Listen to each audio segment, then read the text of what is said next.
Ka molao go a tlhokega gore batho botlhe ba Namibia ba ba dingwaga tse di 16 le go godimo ba nne le dipampiri tsa itshupo tsa setšhaba.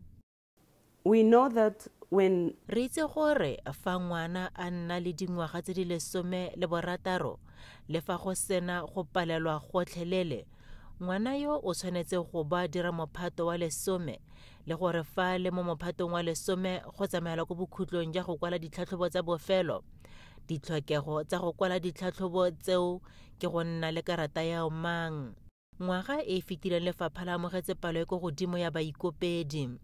Le gale ngwaga eno dikopo tsa dipampiri tsa itshupo di ne di le ko tlase.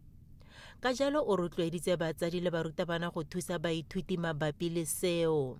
if you have a number Fa o na le palo ya bana ko sekolong se se rileng le gore bana bao ba itseng ba nna le dingwaga tse di 16 le gore o itse fa ba sena dikarata tsa mang, ba ka kgona go ikgolaganya le Lefapha la Merero a Mogae le Phudugelo gore re kgone go rulaganya mananeo a go goroga ko go bone.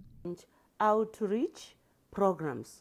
Baithuti gape ba ka etela dikantoro tsa kgaolo tsa lefapha lefatshe leno lotlhe go ikwadisetsa dikarata tsa mang. The requirements of getting Ditlhokego tsa go bona dikarata tsa mang ke go neela setankana sa gago sa matsalo.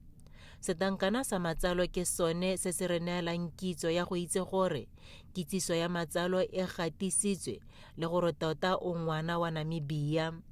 it was recorded and you are indeed a Namibian child. Go tsaya fela malatsi a le 23 go bona pampiri ya itshupo.